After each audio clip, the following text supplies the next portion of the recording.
Ah oui, je vais t'enregistrer. Voilà, mais ça, c'était pas prévu ça. Non, mais je vais. C'est juste pour moi, non, c'est pour après, il va faire les retranscriptions. Ok, d'accord.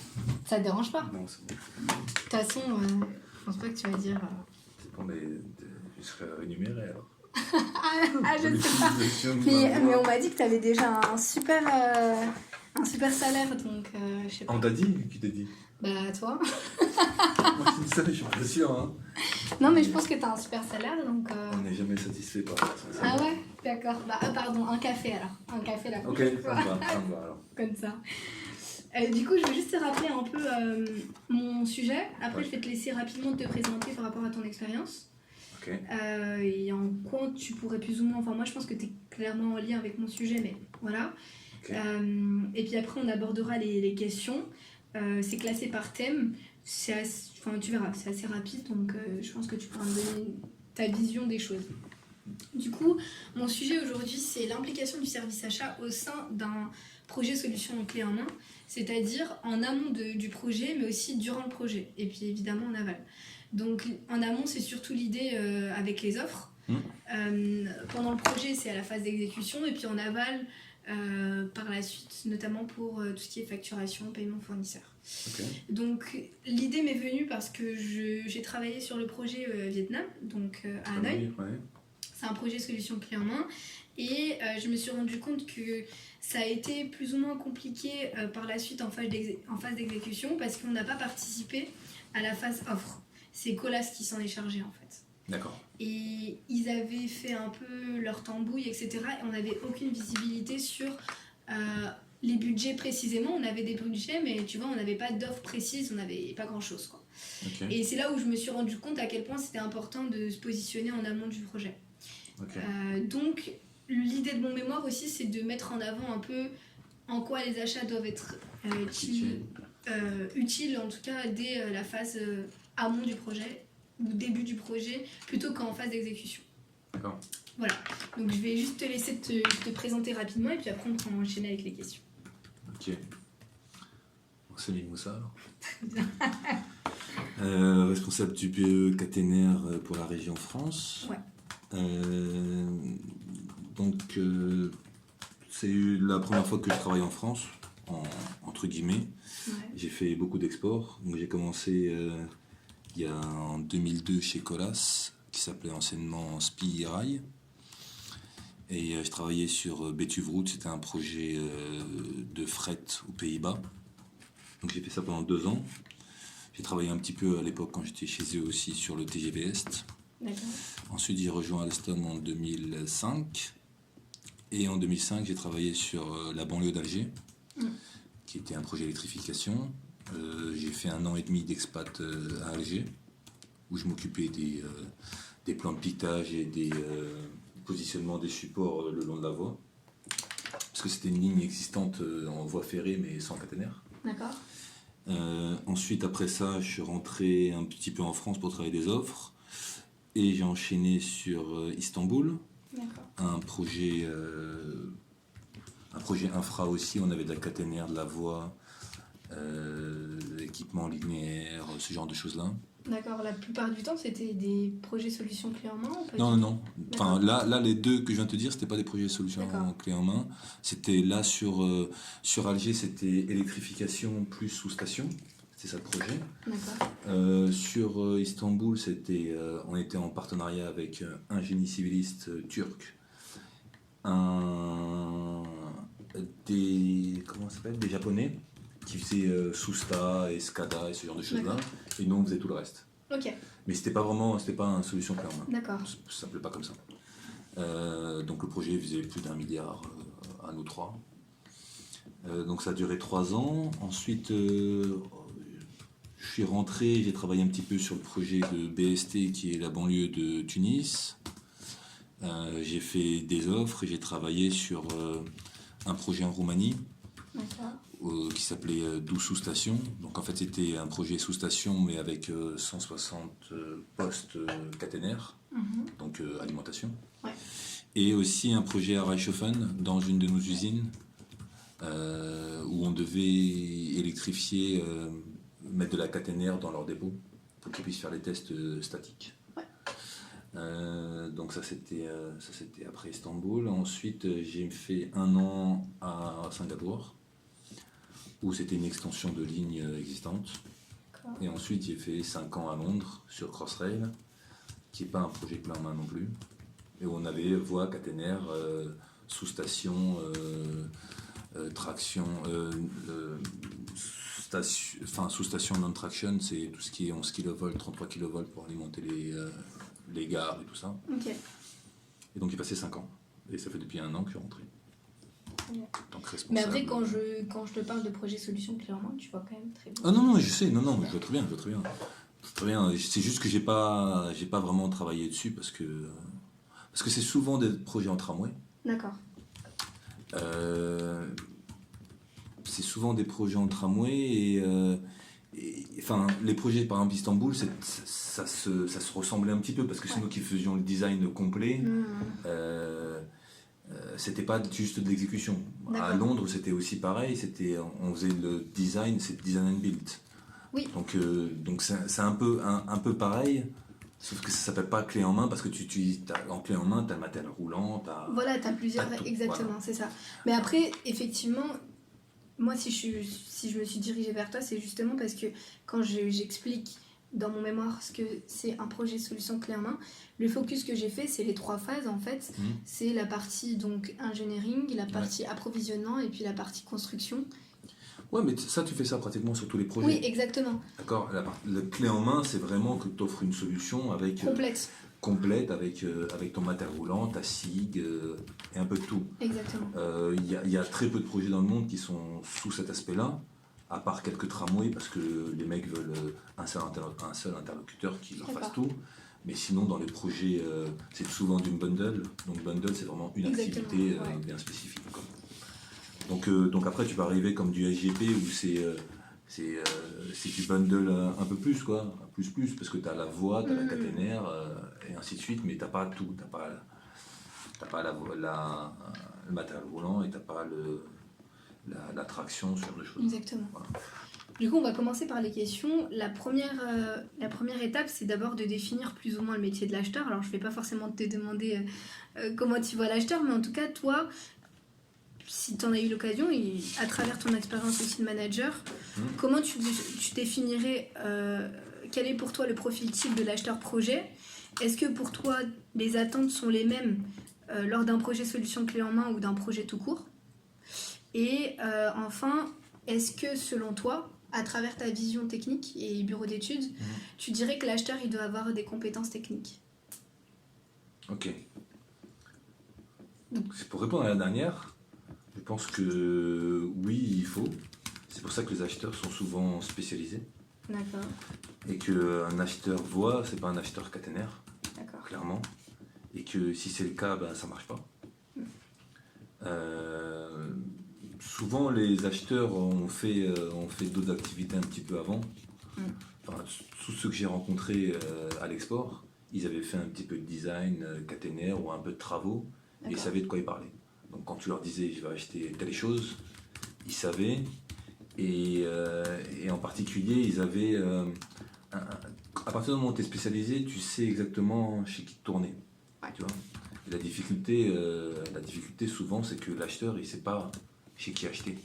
Tu vois, tu lui dis je vais acheter des poteaux, ben, il faut lui donner la liste des fournisseurs de poteaux.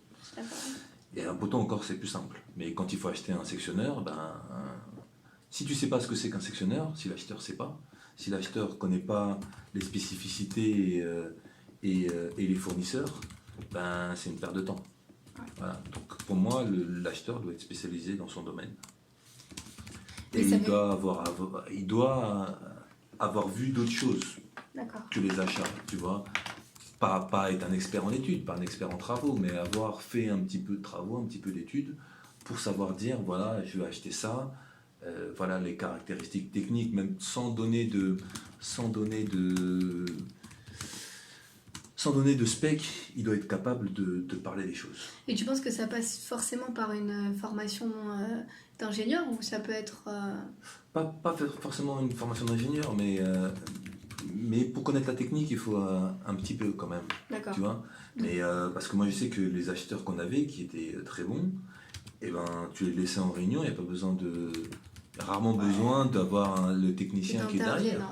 Voilà. Le technicien il est là juste pour clarifier certains points vraiment spécifiques que l'acheteur ne connaît pas, parce qu'il ne peut pas tout savoir.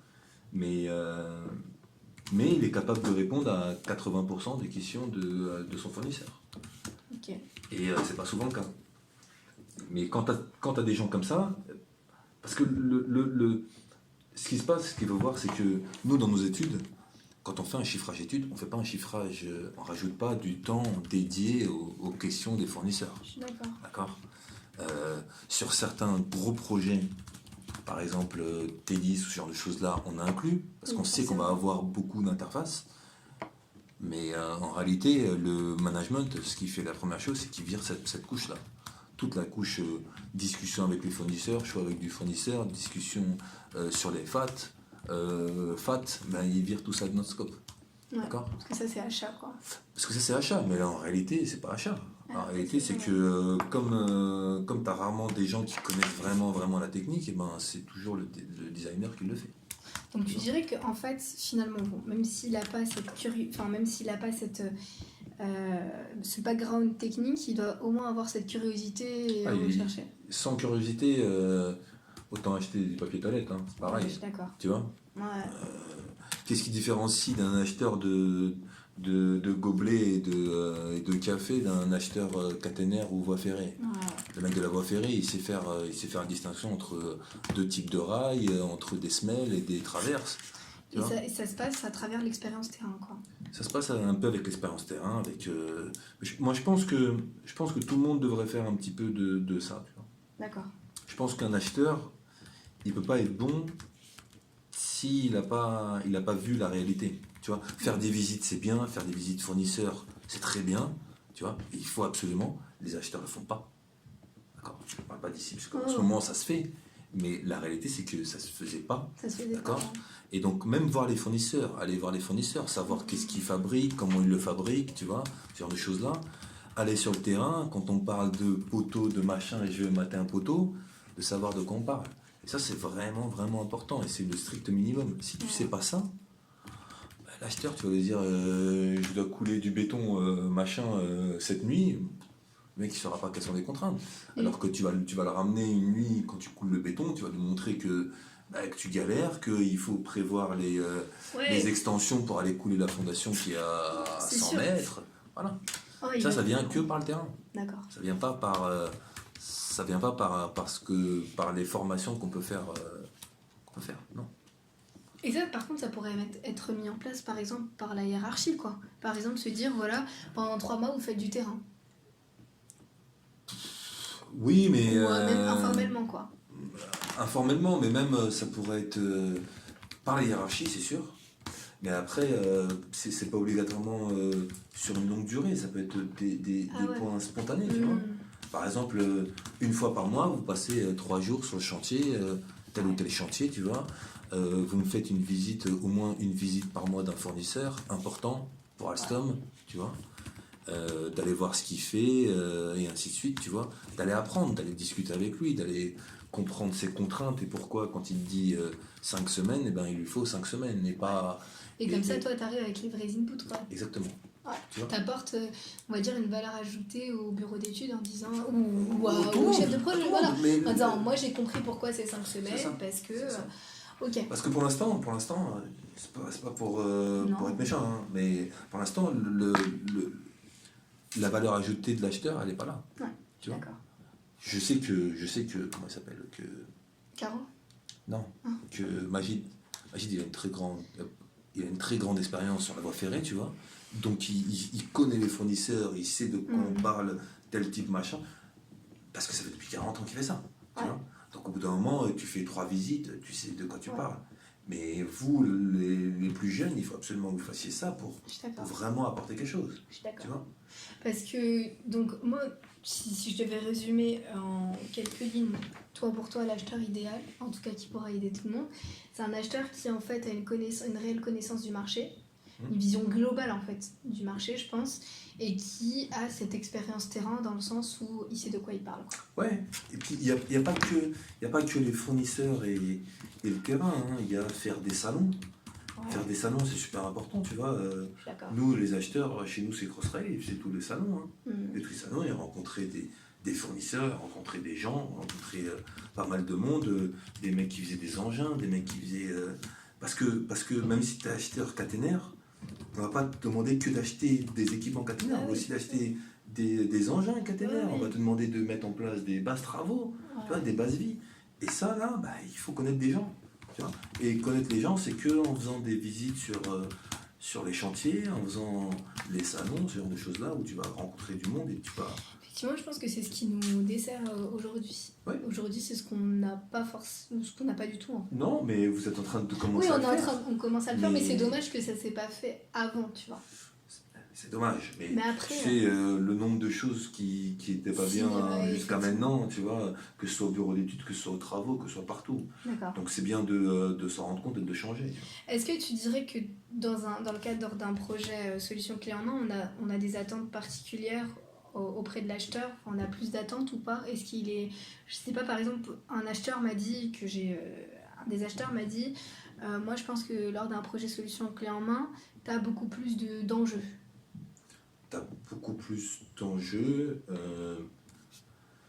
Oui, parce que la partie technique va être beaucoup plus challengée. Ouais. D'accord. Tout ce que tu peux économiser, comme c'est toi qui écris les specs. D'accord. Ouais. C'est toi qui écris les specs. Les specs ne viennent pas du client. Les specs sont validés par le client, bien sûr. Mais dans les specs, tu vas mettre le strict minimum vital pour obtenir tes objectifs et pour obtenir ta performance. D'accord.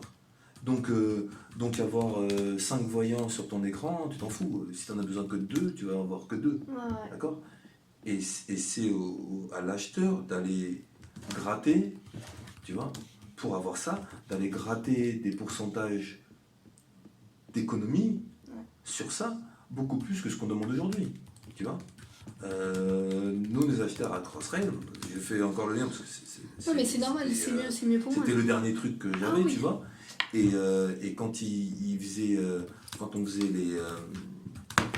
les appels d'offres pour les achats, mais les fusillés, tu vois, les fusillés, 3% c'est 3%, et gratter, parce que voilà, chaque centime, c'est sur ta marge. C'est important. Tu récupères, tu vois.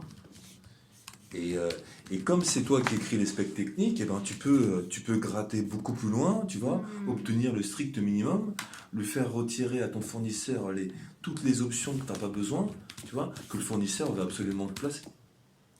C'est pour ça que l'aspect technique rentre en compte aussi, tu vois. D'accord, ça a un réel impact directement sur en fait la performance du projet. C'est ça. Tu vas chercher beaucoup plus d'économie, t'as beaucoup plus d'attente sur ton acheteur clé en main ou on va dire export en règle générale que ton acheteur qui achète toujours la même chose ici. D'accord. Tu vois, un acheteur pour la SNCF ou la RATP, c'est pas la même chose que quand tu vas pour Hanoï et que tu peux économiser 3%, c'est directement dans ta marge. Ah non, mais je le vois directement parce que tu es beaucoup plus challengé sur un clé en main que sur challengé au niveau du prix, au niveau de la réponse technique. Et puis même les dossiers de retour client, enfin de retour fournisseur, tu les veux beaucoup plus fournis qu'ici, quoi. Tu vois. D'accord. Ma deuxième partie, ça concerne surtout l'implication, le rôle et la contribution des achats. D'accord. C'est assez global, mais selon toi, dans quelle mesure l'acheteur doit être impliqué en amont du projet solution clé en main? Et toujours selon toi, à quelle phase du projet l'acheteur doit-il être impliqué? Donc déjà, dans quelle mesure il est impliqué en amont? Déjà, si on revient sur Hanoï, c'est un peu particulier. Parce que Hanoï, c'est un financement français. D'accord. Et donc Colas, ça fait sa sauce dans son coin. Et ensuite, ils ont rajouté Alstom à la dernière minute. Exactement. Voilà. Donc, c'est particulier. Tout à fait. Mais quand tu fais un projet clé en main, par exemple, je sais pas moi, le tramway de Jérusalem ou n'importe quel autre tramway, eh ben, t'impliques les achats parce que tu veux du Rex. Tu vois. Tout à fait. Parce que dès le début, il faut frapper fort et dès le début, il faut avoir les bons prix. Tu vois. Parce que en plus de ça, on parle sur des projets qui font 300, 400, 500, 600 millions et que voilà, 3% de tout ça, ça devient déjà énorme. Ouais. Tu vois? Donc, tu impliques tes fournisseurs, tes achats dès le début, parce que c'est eux qui ont le REX, c'est eux qui savent exactement les fournisseurs à aller voir. Et en plus de ça, il faut trouver les fournisseurs en local. Ouais. D'accord? Ce qui n'est Mais pas le cas. tu dirais qu'en fait, excuse-moi de te couper, mais quand tu t'impliques tes acheteurs, ça veut dire dès la phase construction des plans avec le bureau d'études? Ou dès Offre. le début du offre. Offre. Ah d'accord, ok. Offre. Dès la phase offre, il faut que les fournisseurs soient identifiés, que les potentiels fournisseurs, que les fournisseurs locaux soient identifiés, parce que tu ne vas pas fabriquer tes poteaux en France alors que tu vas les livrer en Israël. Tout à fait. D'accord? Donc il faut les trouver sur place. Et donc c'est les achats dès le début qui vont faire ce boulot-là. C'est pas au Thunder Leader qui va s'amuser à regarder, il y a un fournisseur. Il y a déjà d'autres choses à faire. Là. Voilà, tu vois. Et donc c'est pour ça qu'ils sont impliqués dès le début pour sonder qu'est-ce qui se passe dans le pays et qui sont les fournisseurs des gros équipements et ainsi de suite. Sur des projets clés en main, tu as souvent la contrainte d'avoir 50%, 60% ou 80% des équipements qui sont achetés en local. Ah ouais. Tu vois? Donc si tu n'impliques pas, bah, tu es mort direct. Je suis d'accord. En plus, les acheter en Espagne et les faire transférer là-bas, même si en Espagne ça coûte moins cher, le transport, ce genre de choses-là, vont s'accumuler et tu vas perdre de l'argent à la fin. Je suis d'accord. Donc ça, c'est important. Après, sur un projet clé en main ou sur un projet tout court, je dirais, impliquer les achats dès le début, c'est important. Parce qu'à partir du moment où tu as une spec qui est prête, il faut la fournir aux achats pour que les acheteurs commencent à regarder. En fait, ce qu'on fait souvent, c'est que on fait un rétro-planning et on dit on va installer en août, donc 3 mois avant, il faut qu'on ait passé à la commande et 3 mois avant, il faut qu'on commence à regarder les fournisseurs. Mais sur un projet clé en main, tu fais pas comme ça. Sur un projet clé en main, tu as 1 an avant où tu commences à regarder les fournisseurs parce que tu veux gratter 3%. Ouais. D'accord? Et comme tu veux gratter 3%, dès que tu fais tes specs, dès qu'elles sont validées, tu les envoies et après tu commences à modifier ta spec si nécessaire avec le retour des fournisseurs. Ouais. Tu vois? Donc c'est un jeu d'aller-retour avec les fournisseurs dès le début, que tu fais pas en projet normal. Tu vois?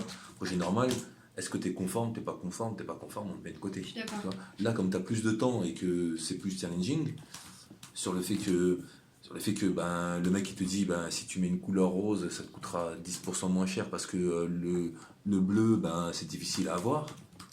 Je te dis ça, mais en fait, c'est sur les profilés, par exemple. Oui, voilà, c'est Tu ça, vois, oui. sur les profils, sur les machins, le mec il va te dire utilise ce profil-là, j'en ai en stock, Ouais, plutôt que l'autre, il faut faire une commande spéciale. Ouais. Mais juste ça, bah, tu économises énormément d'argent. Et donc, en fait, tu travailles en amont avec eux pour modifier tes plans et tes specs pour que ça rentre dans leurs contraintes.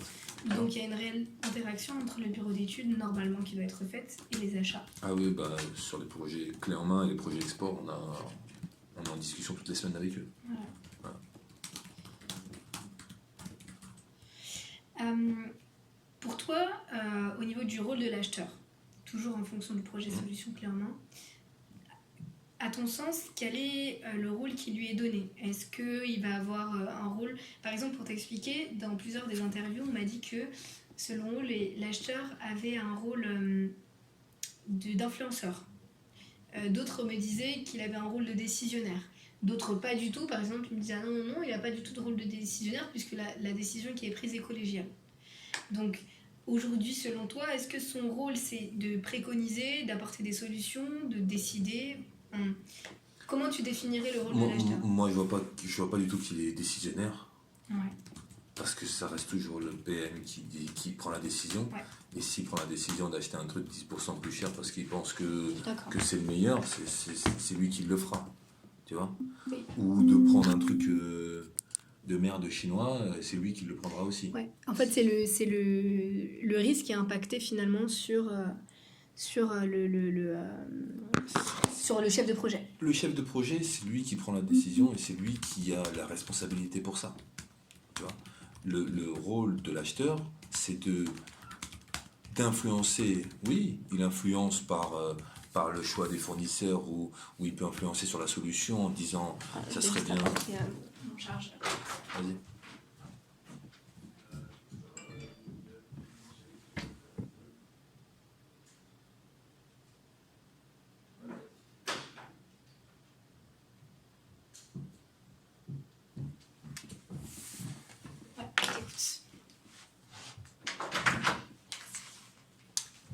Tu vois, il peut influencer par Oui, tel en, ou tel.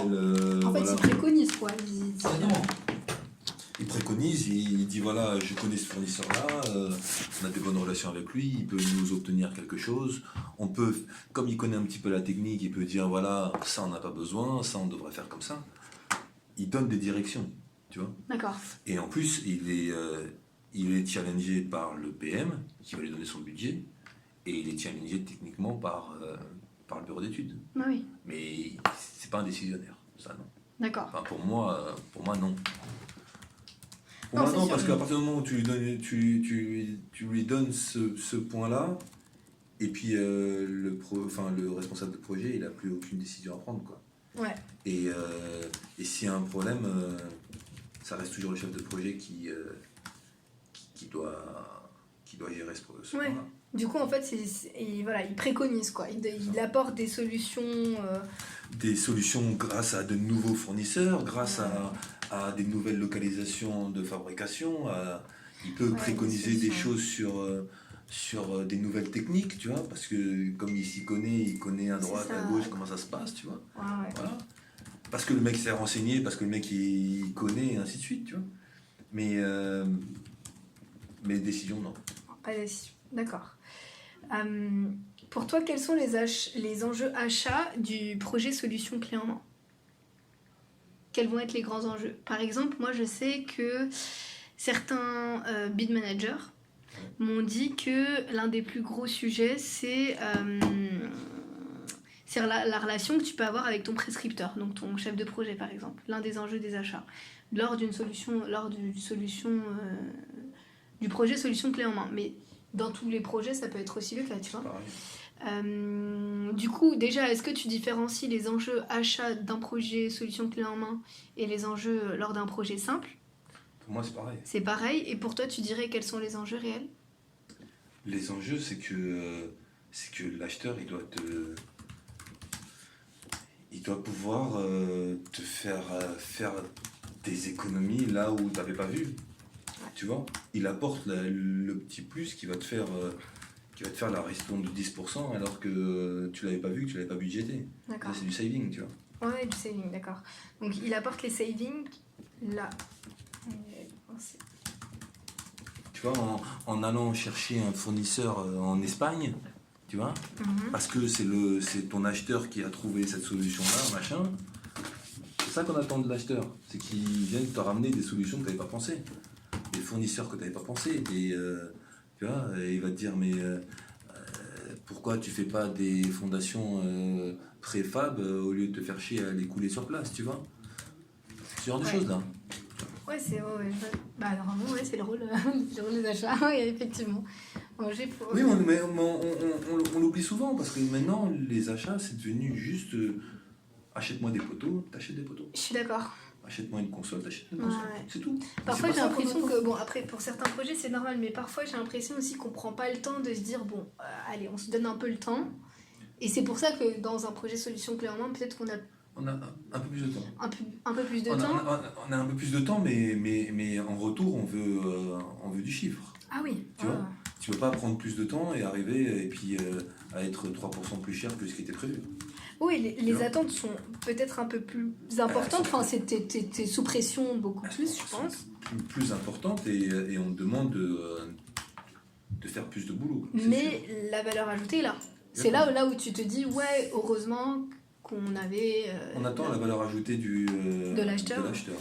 Plus que ici sur un projet infra en France. Je suis totalement d'accord. Donc le réel enjeu, ça va être surtout un enjeu de coût économique. C'est toujours un enjeu économique.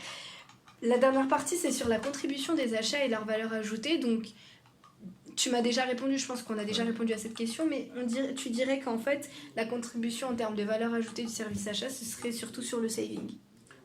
Sur la partie économique et sur la partie solution. Partie solution innovante, quoi. Voilà, enfin, pas nécessairement innovante, mais sur des solutions pas standard. D'accord. Tu vois, t'arrives dans un pays et par exemple, t'arrives dans un pays et je sais qu'en Algérie, on faisait fabriquer des pièces Par exemple, tu vois, on va favoriser un poteau treillis plus qu'un poteau hache. Par D'accord. exemple. Même si on n'a pas fait ça. Hein. Oui. Mais on va favoriser ça parce que la main-d'œuvre est moins chère. D'accord. Tu vois? Mais ça, c'est l'acheteur qui le sait. Que la main-d'œuvre est moins chère et donc il vaut mieux aller sur ces poteaux-là. Par exemple, c'est ce qu'on a fait aux Philippines. Aux Philippines, on est parti sur. Enfin, moi, à l'époque, quand j'avais chiffré, on avait regardé les poteaux H, les poteaux machin. On a dit aux Philippines, le mec de l'acheteur, on avait discuté ensemble, il m'a dit aux Philippines, ça coûte moins cher de faire des poteaux treillis, donc poteaux soudés, d'accord, soudés de partout, parce que la main-d'œuvre est pas chère et ça coûtera moins cher que d'acheter un poteau directement H complet, en termes de fabrication, en termes de prix, en termes d'installation. Et on est parti sur ça, tu vois. Donc, c'est à l'acheteur de trouver ce genre de petites spécificités et tout ça. Ouais, en fait, il s'intéresse vraiment lui, de son côté, après ça c'est des termes achats, mais je pense que tu vas le comprendre, il s'intéresse réellement au cost breakdown du prix, quoi. Il va dire, ok, bon, bah cette partie, ça c'est quelque chose, par exemple, c'est sur, je sais pas, il y a du cuivre, ok, bon, bah ça on peut pas toucher, ça c'est en fonction du cuivre, mais c'est effectivement à lui de dire, par exemple, ah, faites attention, aujourd'hui, le taux du cuivre, il est super élevé. Ouais, mais ça voilà. Ça, c'est pas vraiment ça. Par exemple, il serait capable de dire pour le cuivre, nous dire, voilà la stratégie, il faudrait l'acheter dans 3 mois, parce que là, on est sur une prévision qui donne à la baisse, dans 3 mois. Donc, voilà. Et c'est après, c'est au chef de projet de prendre la décision. Tout à fait. Mais l'acheteur, il dit, voilà, les prévisions, elles sont comme ça du cuivre, les prévisions sont comme ça d'aluminium, dans 3 mois, il faudra acheter du cuivre. Voilà, on met un hedging dessus, dans 3 mois, on l'achète. D'accord. Tu vois, des trucs comme ça, des prévisions du prix de l'acier, des prévisions du prix du cuivre. Il fait une veille concurrentielle à chaque fois de toutes les questions qu'on peut se poser, quoi. Et c'est peut-être lui aussi qui vous apporte cette vision sur certaines questions que vous n'êtes pas forcément posées. C'est ça, mais nous on n'a pas le temps, on ne peut pas se poser toutes les questions. Mais par exemple, tu vois, il va regarder et tu vas lui dire, voilà, moi j'aurais besoin d'un câble isolé 240 mm² en cuivre, machin, tu vois. D'accord. Et lui, quand il va discuter avec ses fournisseurs, il va dire, mais ok, est-ce que vous avez une autre solution à me proposer? L'autre va lui proposer un autre truc qu'on ne connaissait pas. Il va dire, voilà, j'ai cette solution-là qui est différente, mais qui fait les mêmes fonctions, les mêmes performances. Voilà, tu vois, c'est lui qui peut apporter ça, parce que nous on fait les études, on est à fond là-dedans, on peut pas s'amuser à regarder tout le temps tout ce qui se passe et comment nous les études, on n'est pas là pour économiser de l'argent, on est là pour faire des études, faire des spécifications aux performances demandées, tu vois. Et lui il peut apporter un petit peu plus sur les performances et après gratter les quelques euros supplémentaires liés à ça. D'accord. Est-ce que tu penses que l'approche design to cost, elle permet de valoriser et légitimer les achats, ou du moins de les inclure un peu plus, et surtout de leur apporter cette partie peut-être technique qu'a priori ils n'ont pas, et en tout cas voilà, apporter plus au projet. Pour faire du design to cost, il faut que les mecs connaissent. D'accord. S'ils ne connaissent pas, tu ne peux pas faire du design to cost. Le mec, il va prendre le plan et il va l'acheter tel quel. Il va rien apporter du tout. S'il a une petite partie technique dedans, il va pouvoir mettre son grain de sel et te dire, ça serait bien de faire comme ça, on va économiser de l'argent. Mais tu sais, pour économiser de l'argent, t'économises juste sur une soudure, t'économises 20 centimes sur la soudure, c'est déjà énorme. Fois 1 million, je dis ça comme ça, tu vois. Sur des quantités énormes, quoi. Exactement, tu vois. Et donc tu peux. Le mec qui va te dire, mais pourquoi tu n'utilises pas une pièce pliée au lieu d'une pièce mécano-soudée, tu vois, avec des ferrures, et ben tu fais une pièce. C'est comme ça que ça marche. L'ingénierie ou les études vont apporter quelque chose, mais tu vois, on est pressé par le temps, pressé partout, par notre planning, et des fois on ne voit pas ces petits points que lui va aller discuter en parallèle. Il va revenir, il va dire, voilà, j'ai cette pièce-là, est-ce que tu penses que tu peux me faire quelque chose? Il va avoir un retour du fournisseur qui va lui dire, bah, ça, je te l'ai fait 10% en moins, et voilà, il nous l'apporte. Et ça, c'est l'acheteur. Du coup, cette démarche, elle est vachement intéressante. Ouais. Je sais que c'est pas le seul levier. Mais t'en as pas beaucoup des acheteurs qui font ça. Oui. Tu vois, je peux te le dire, hein. J'en ai rencontré plein. Et il n'y en avait que quelques-uns qui avaient une expérience terrain ou études, qui ont pu apporter. C'est dommage parce que je pense que c'est vraiment je pense que c'est l'un des leviers qui a levier achat, hein, je parle. Ouais, mais quand tu parles avec même les responsables des achats, le mec responsable des achats, il va te dire moi je suis là pour baisser de 5%, pour gratter au nom du fournisseur, tu vois. Ok, mais tu peux gratter 5%, mais tu pourrais gratter 10% d'une autre manière. Voilà, c'est ça, exactement. Et ça, il ne le cherche pas, cette manière-là, tu vois. Ouais. Parce que lui, pour lui, les études m'ont donné un plan, j'achète comme les études. C'est ça, alors que c'est pas, je remets pas en cause les études, mais comme tout service, on n'a pas la science infuse. Enfin, parfois, on peut arriver avec tu vois, un plan et se dire ok, super intéressant, il est bien, mais peut-être que ça, on pourrait, au lieu de Mais ça, il n'y a pas de problème de... Ouais. Tu sais, même quand les travaux viennent, ils me disent fais comme ça, c'est mieux, je prends. Sauf qu'on n'a pas ça des achats. Ouais. Et c'est dommage, parce Voilà. qu'à force de rencontrer des fournisseurs, à force de rencontrer des gens, à force de faire plein de choses, tu vois, moi, à force de rencontrer plein de fournisseurs, et ben, je me dis, ah merde, attends, j'ai déjà vu ça chez lui, nous on avait ce problème-là, je pourrais faire un truc comme ça, tu vois. Et des fois, j'appelle le fournisseur Drischer par exemple, je lui dis, je veux que tu me fasses un truc comme ça, comme ça, comme ça. C'est un truc clé en main, quoi. C'est un truc spécifique à nous, tu vois. Mais si tu sais pas que ce fournisseur-là est capable de faire ça, tu vas appeler le mec des achats et puis il va prendre un truc d'ici, un truc d'ici, un truc d'ici, il va te dire, tu le montes toi-même. Alors que on sait qu'il y a des fournisseurs qui pourraient le faire tout seul. Je suis d'accord. Voilà, ça c'est rare, mais c'est vrai que ça a beaucoup plus d'impact, en tout cas sur un projet, je pense. D'accord, Après, c'est une vraie plus-value. Hein, c'est ce que je disais la dernière fois. C'est pas applicable sur tous les projets, c'est pas applicable sur tous les équipements, effectivement, parce qu'il y a des équipements où vraiment c'est basique. Tu vas acheter un hache, Voilà, c'est ça. Là, tu peux pas le faire, mais je pense que sur certains produits, équipements en tout cas, qui peuvent être critiques, tu peux y penser, tu peux dire bon on va mettre quand même de extra time, tu vois, on va quand même réfléchir à comment on peut le développer. C'est ça. Super. Wow. On a la même réflexion. Pas la seule à dire. Et là, j'arrive à la dernière question.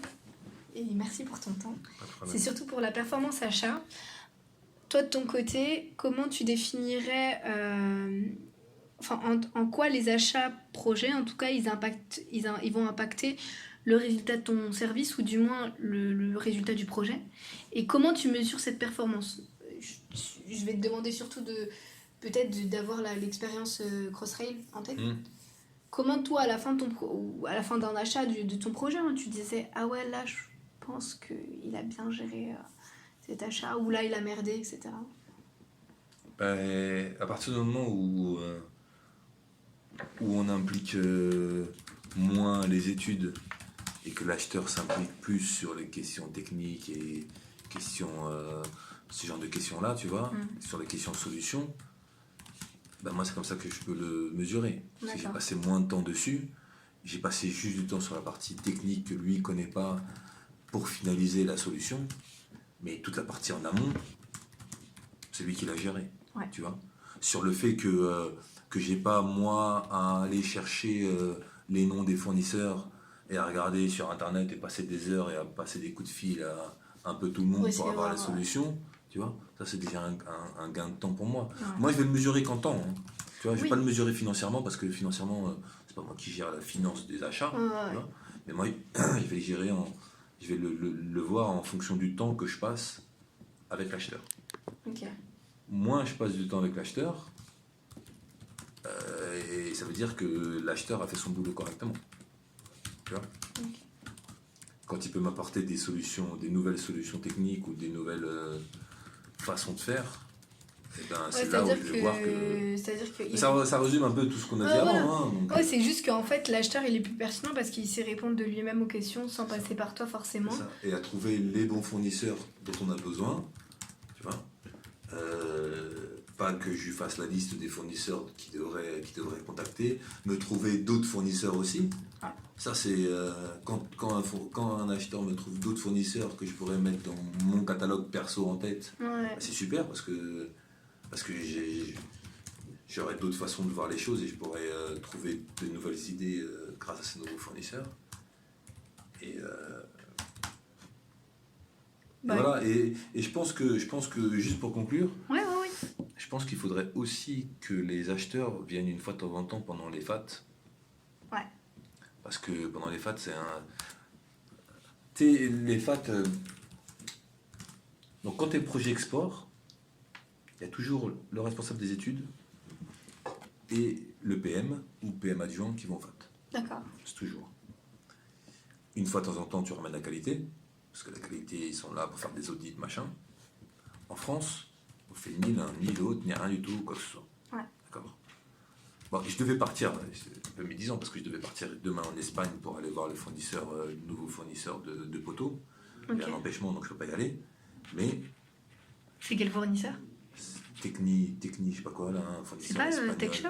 TechShop? Ouais, un truc comme ça, je crois. Ok, ouais, c'est TechShop, ouais. Donc c'est un nouveau fournisseur de poteaux. Ouais.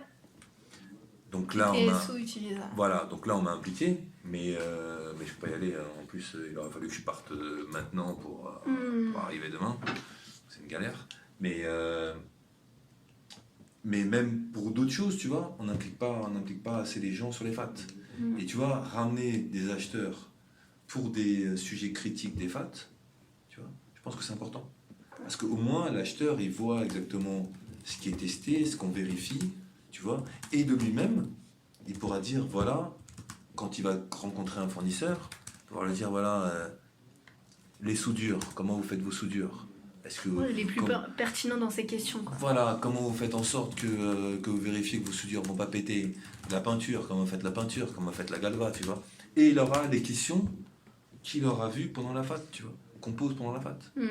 Ça, c'est important. D'accord. Que tu peux pas savoir autrement, hein, parce que même quand tu fais l'installation, tu sais pas, quand tu fais le design, tu sais pas, quand tu fais tout et n'importe quoi, tu sais pas. Mais en fait, on a des trucs en plus spécifiques, tu vois. Comment on fait pour tester des équipements électroniques, des sectionneurs, des interrupteurs. Je dis, les soudures, c'est un des points les plus importants. Comment on vérifie que la soudure est correcte? Comment on vérifie que la galva est correcte? Le mec qui va te dire une question toute conne, tu vois. Personne va se poser la question quelle est la longueur du bain de zinc, tu vois. Mais toi, quand tu as un poteau qui fait 18 mètres, tu sais que ton bain de zinc, le plus grand d'Europe, il fait 15 mètres, eh ben, tu poses la bonne question, tu vois. Ouais. Voilà. Et tu vois avec lui, en amont, s'il ne faut pas couper ton poteau en deux pour pouvoir le faire rentrer dans ton bain de zinc. Je suis d'accord. Ça, c'est des trucs que tu vois qu'en FAT. Ouais. Voilà. Tu vois qu'en FAT. Parce que c'est vraiment des points. Et les acheteurs, ils venaient à Crosseray à la FAT? D'accord. Après... Si, pour la voie ferrée, l'acheteuse, Elena, elle allait une fois de temps en temps au FAT. D'accord, ok. Pour aller voir comment ça se passait et pour pouvoir rencontrer le fournisseur à ce moment-là. Ils ont profité pour faire des réunions sur les achats, sur les paiements, sur les trucs comme ça, tu vois. Mais au moins, elle a rajouté un tout petit peu de background à son... Ouais, ça veut dire que même en phase construction, enfin en phase installation, être plus présent, parce que parfois on a l'habitude, enfin... Ben non, parce que on n'est pas la petite... vous passez la commande et après, c'est fini, tu vois. Après, la partie paiement, tout ça, vous vous en foutez. Ouais, mais normalement, vous devriez suivre aussi. Ah ouais, normalement, ouais. Le suivi doit être... parce que quand je regarde les défauts de paiement et les machins et les retards de paiement qu'on a, normalement, l'acheteur devrait suivre un petit peu. C'est sa responsabilité. Il est là, il a acheté... Après, je pense que c'est aussi une question peut-être d'organisation. Non, je suis d'accord. Mais quand tes projets export... tu suis tout. Hein. Tu suis tout. Ouais, tu suis la commande jusqu'à la clôture et jusqu'au paiement final à la fin. Tu penses pas aussi que c'est aussi lié, je pense qu'on va finir sur ça, mais le fait d'être acheteur projet, quand tu achètes beaucoup de choses, finalement, tu vas pas... Dans le détail. Voilà, dans le détail. Bah si, il faut. Ça, c'est pas quelque chose qui... non, mais comme je disais, tu vois, de la même façon que les chargés d'affaires sont spécialisés en caténaire, qu'un mec des études est spécialisé en caténaire, d'accord? Les achats, il faut aussi des spécialisations. Parce que tu peux pas, pendant 2 ans, acheter de la voie ferrée et après arriver à acheter des poteaux, quoi, caténaires, et des consoles caténaires. Oui, c'est sûr. Tu peux, mais il va falloir apprendre. Voilà. Et puis tu perds tout ton réseau, tu perds toute ta technicité, tu perds tout. Quoi. En fait, il faut se spécialiser dans une catégorie, enfin plusieurs catégories, mais en tout cas se spécialiser, quoi. Apprendre le plus possible. Mais quand tu te spécialises, tu vois, quand tu te spécialises sur les achats caténaires, il faut voir dans sa globalité. Ah oui.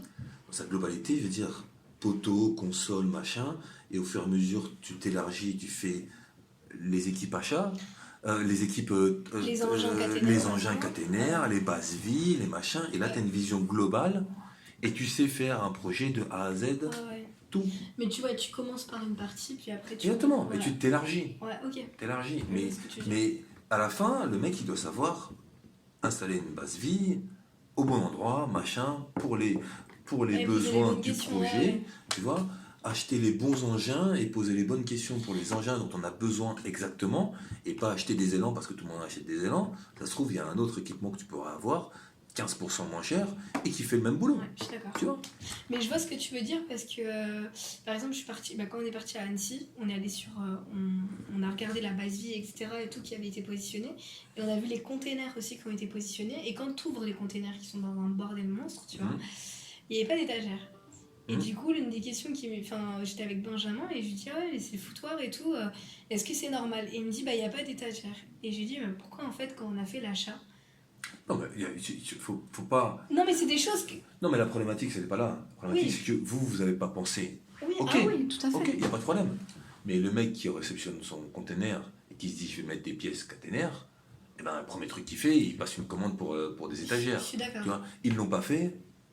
Non, mais je suis vous ne d'accord. pouvez pas mais tout c'est faire juste- non plus. Moi, Tu vois je suis d'accord, mais c'est, tu vois, en ayant cette réalité terrain, où genre je me Je suis suis dit, d'accord. bah, la prochaine fois, quand on fera l'achat des containers, bah, peut-être qu'on dira au chef de projet qui a Est-ce que tu veux des étagères? est-ce que tu veux des étagères ça ou est-ce que Oui, tu oui. la veux? Enfin, tu vois, je pense D'accord. que t'es plus pertinent dans tes propos, C'est pour ça que je te effectivement. dis que les visites sur chantier, les visites terrain et tout ça, tu vois, tu apprends des choses et tu vois des choses et tu te dis, bah, la prochaine fois je poserai cette question-là, la prochaine fois je ferai un container blanc et pas noir parce Voilà. que le soleil tape dessus, tu vois. Exactement. Enfin, tu vois, c'est des En trucs fait, à la con, voilà, hein, c'est ça. mais... Mais après, c'est des choses qui sont beaucoup plus pertinentes lors d'un projet. Genre, tu dis, bah, moi j'ai mis ça parce que bah, je trouvais que c'était plus cohérent Je suis par d'accord. rapport à ça, par rapport à la localisation. Si tu sais que ton projet il est à 200 mètres de la mer, bon, bah, tu vas penser autrement aussi. Enfin, tu vois, c'est Je suis toutes ces d'accord. choses aussi qui.